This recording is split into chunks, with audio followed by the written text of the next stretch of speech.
Hello, my name is Jacob. And I'm his co-host, 5-year-old Olivia. Do you have kids? And are your kids curious? If you answered yes, you should check out Curious Kid Podcast, a weekly educational podcast for curious kids and grown-ups. Every week we learn about another topic. We've already learned about spider webs, batteries, the moon, and so much more. You can find us at CuriousKidPodcast.buzzsprout.com or wherever you listen to podcasts. The folklore in Kid Cryptid wouldn't exist if it weren't for the rich history and vibrant cultures these stories come from. While we do our best to provide accurate information, we recognize that we are, at best, amateurs here.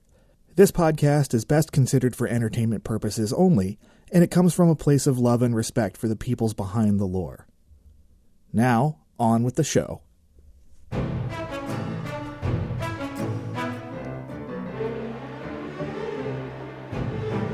I'm Sean. I'm Elias.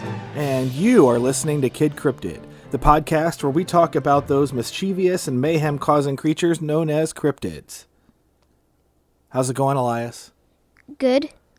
Like the Wendigo, this week's cryptid comes to us from Native American lore. Unlike the Wendigo, I didn't have the benefit of speaking to anyone that grew up with it as part of their culture. So I'm hoping I don't do a disservice to the indigenous peoples and their customs, particularly those in the northeastern United States where this creature primarily inhabits. All right. So without further ado, I am ready to talk about the Pukwudgie. Okay, did you say pup or puck? Puck. Puck? Aren't wedgies and pucks like... Because I'm pretty sure there's something called a wedgie board. You're thinking a Ouija board. Oh. Totally different. Oh. Okay. A Ouija board is supposed to help you talk with the spirits. Like the future? Because I'm pretty sure it helps by future. Isn't it sort of like... Okay, you know what? Just keep talking. So Pukwudgie is actually the most common modern English way to say it. Oh. There are actually a number of other pronunciations and spellings depending on specific tribes, but overall they tend to have a similar sound. Bugwudgenini, or Bugwudgie, for example. In the end, it all means the same thing. Person of the wilderness. Okay, but Bugwudgenini, that's like... It sounds like Pukwudgie. Yeah.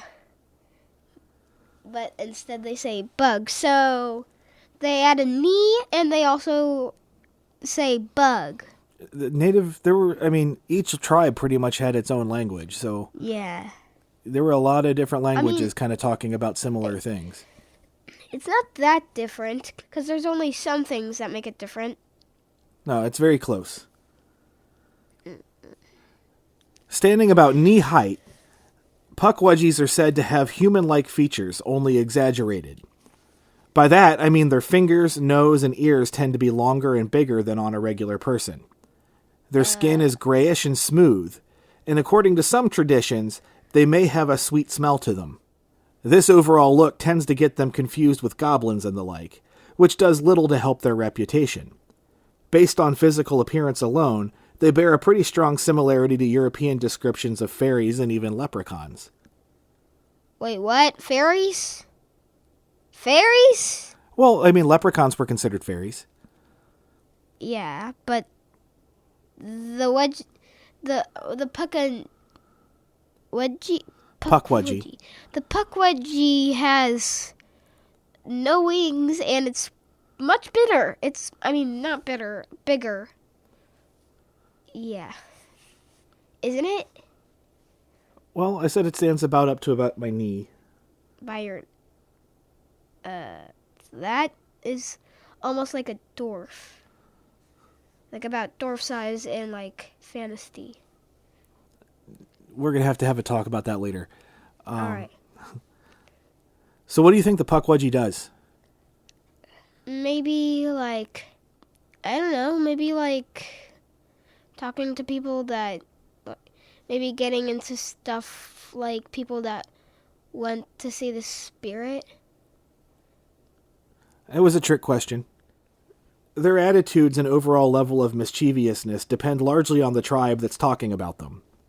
According to some, they're helpful little forest spirits who, despite being shy, like humans and are willing to aid them in small, simple ways. So it's not like the Wendigo, and it. No, it's definitely not like the Wendigo. So it doesn't does like not, to kill. No, it does not eat people. Yay. Well, I'm thankful for this cryptid now. The only times that they're mean is if they're insulted. By Now, how? Well, I mean, if you're rude to them. How? Well, if you call them names or Oh. throw rocks at them or otherwise treat them poorly. Like, Now, other tribes describe them as harmless tricksters, making jokes at people's expense, but not in an overly malicious way. Some tribes, though, believe that Pukwudgies are dangerous, and that the little folk hate people so much that they'll try to kill with their tricks. what? Dangerous? Yeah, You said aid. well, it depends on the tribe. Oh. One of the ways, actually, because of the varied description of how Pukwudgies act, it almost makes them kind of human. The Wampanoag tribe have an especially interesting story concerning why humans and Pukwudgies get along like they do. According to legend, a creation giant named Mouseshop gave life to most of Cape Cod. As a result, the people of the area loved and paid tribute to him. However, the little Pukwudgies wanted the attention. They tried to help people and showed them many things to help survive in this newly created world. But for all their effort, the people still loved Mouseshop more. This made the Pukwudgies bitterly jealous. In their anger, they began to torment the people. Rather than help, they irritated and destroyed. The people grew tired of the Pukwudgies and their constant harassment. Seeking help, they went to Mouseshop's wife and told her their problem.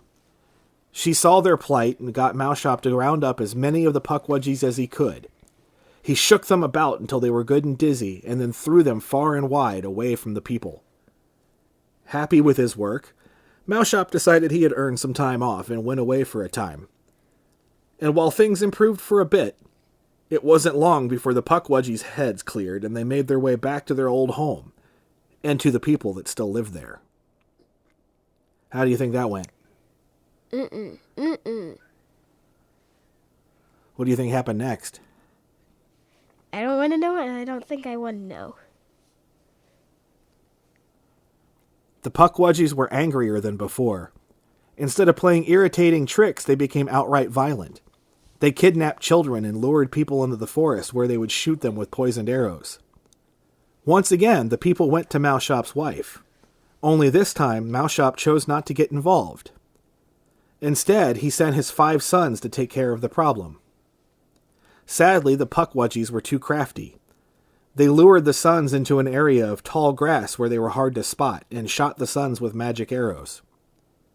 This enraged Mouseshop and his wife, and the two of them crushed many Pukwudgies in their anger.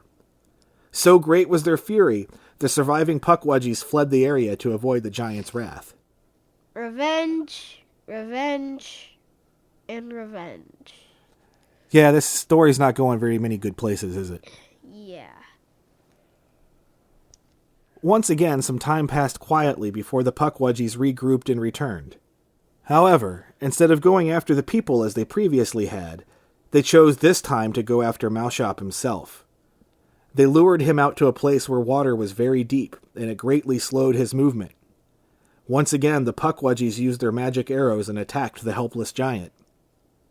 Angry at having been tricked, and still depressed over the loss of his sons, Mouseshop fled, never to be seen again. By magic arrows, what magic were they using? Well, it had to be something pretty potent to take on a giant. And where did they lead him to? Like, to a sea? It just said where the water was really deep. A sea. Sure. So the Pukwudgies wound up getting their revenge. Revenge, so revenge, revenge, revenge, revenge, revenge, revenge. Yeah, so they chased off the giant who helped the people, and that left the Pukwudgies and the people living together. why do we even want them here anymore? Too quiet. Why? So now we know their origin story. And now we like them some. Now we like some of them. Seriously? I was like, starting at first, okay, I like these guys, but now, what? Kidnapping kids? Seriously? That's just mean. Well, I mean, when I think about it, I find the story pretty humanizing. The Pukwudgies don't start off evil. Yeah. Well, I mean, you can kind of see like the cause and effect of what made everything happen. And you can still feel bad for them while disliking them. Yeah. I mean, yeah, they weren't getting the attention they wanted, but that's not really a cause to start kidnapping kids. And Well, I mean, they're almost like the leprechauns because the leprechauns would steal babies and give them to the fairies. also true. I had kind of forgotten about that, but you're right. Yeah. So a little more funny similarities between stuff that happened across the ocean. Yeah. Now, interestingly, one of the sources I had read noted that many other tribes, even ones that viewed the Pukwudgie in a friendly manner, began to take a darker look at the creatures over time. As in so many other situations, the introduction of Christianity caused the Pukwudgies to be viewed more as a creature of the devil that was responsible for evil happenings in the villages. What? So people were believing in the Pukwudgie. It was part of their belief system, not maybe not part of their religion, but it was part of their culture and their lore. Okay. And then as people came over with new religions, such as Christianity, that frowns upon having multiple gods and believing in other things, the Pukwudgie went from being a friendly little forest spirit to being an agent or friend of the devil. So instead of stopping belief in the Pukwudgie entirely, it went from being one thing to being another. Does that make sense? So basically, are you telling me that there's also the god? So are there just devil? Like they're saying that they're devils, but are there also like saying that they're also angels? Some of them. No, Seriously? it's kind of it's a bit of a hard concept to get into in this podcast, especially just because it's complicated and we don't really have the time to get into it. Well, that might be why some of the tribes are not that nice, because we're saying that they're they're workers of the devil. Well, but again, that came later. That came after they started interacting with Europeans. Okay. Continue. Although there was something, I didn't get a lot of detail about it, but somehow Pukwudgies were also associated with shadow people that hung around them. Shadow people? I don't know. It sounded really creepy, and I didn't find a lot of information about it, so I didn't. So shadow people. Yeah, so I don't know if they follow them around, like it looks like a normal person, but like a shadow. It sounded really creepy. Actually, If I had found more information about it, I probably would have mentioned it more, but I didn't, so I just kind of let it go. actually, when you said shadow people, I remembered something. So I don't know if they wanted you to know, if they wanted you to know what Cryptid, because on the Xbox we actually have Hello Neighbor, and there's a shadow person in it. What's the shadow person do? He usually stays in the basement a lot. He's Okay, got staying with the creepy. wacky hair. He has no mouth, two white eyes, and sometimes if you get caught by him, his eyes will flash in your face. Alrighty then. Yeah, I know. So let's move back out of the creepy stuff here. Yeah. 'Cause I don't want to creep kids out about the shadow person. Well, so let's talk more about the Pukwudgie. All right.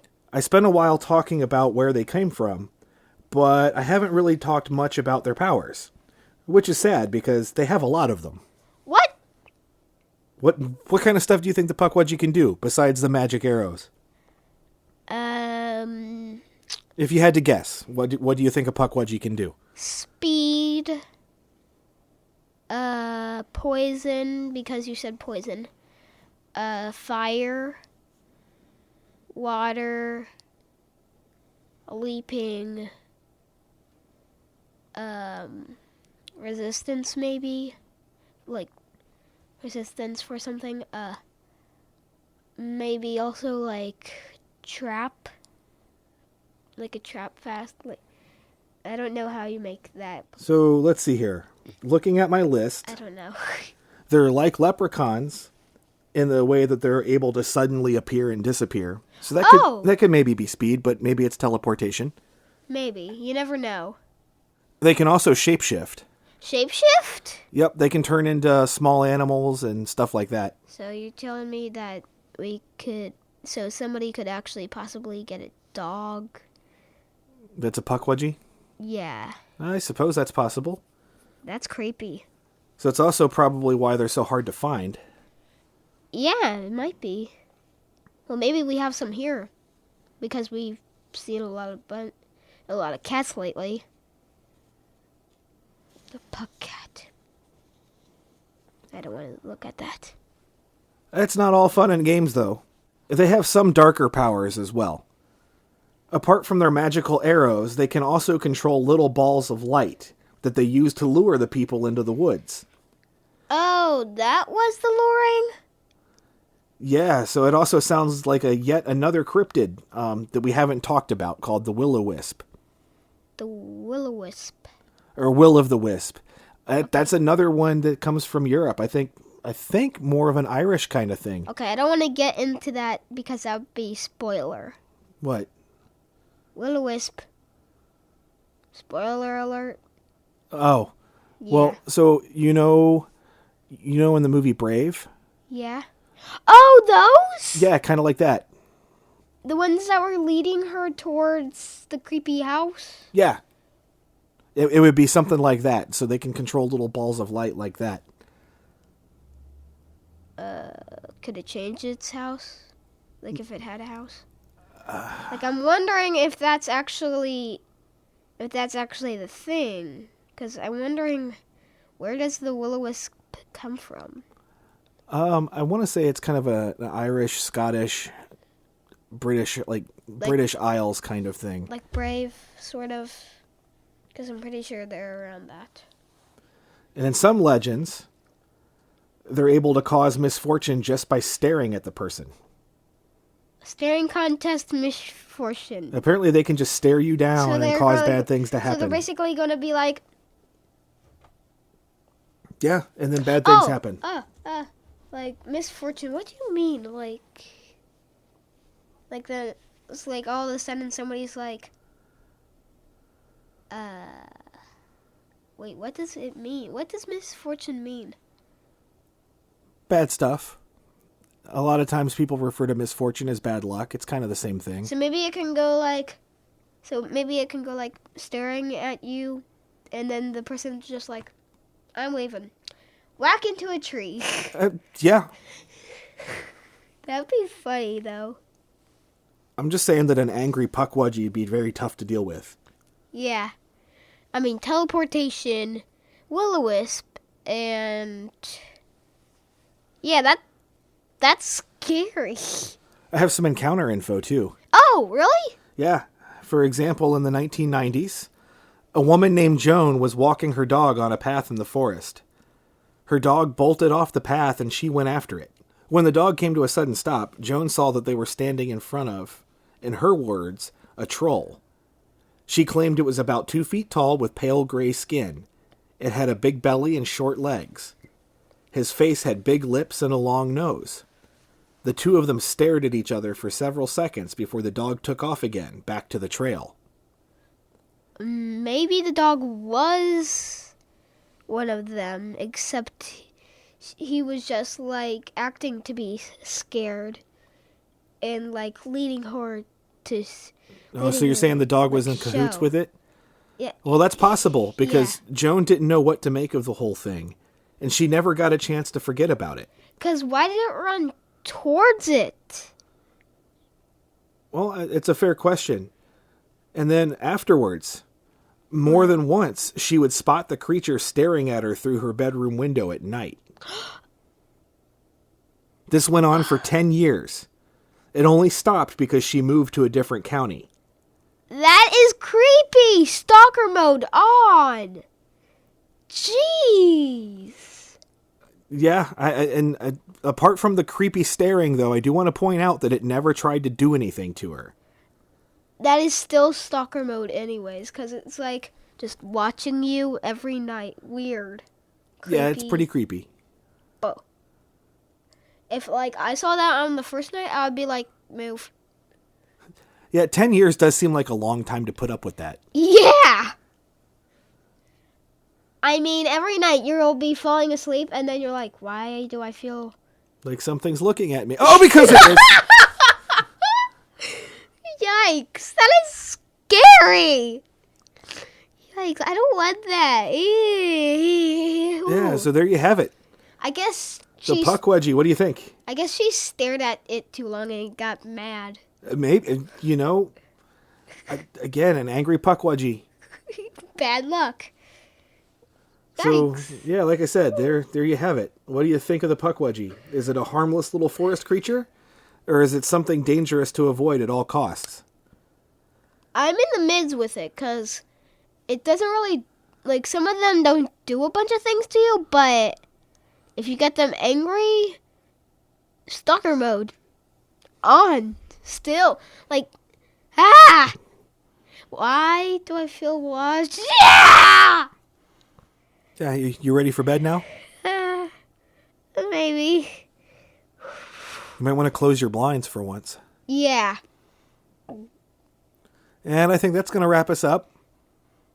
Once again, I'm Sean. I'm Elias. And you've been listening to Kid Cryptid. Thanks for listening.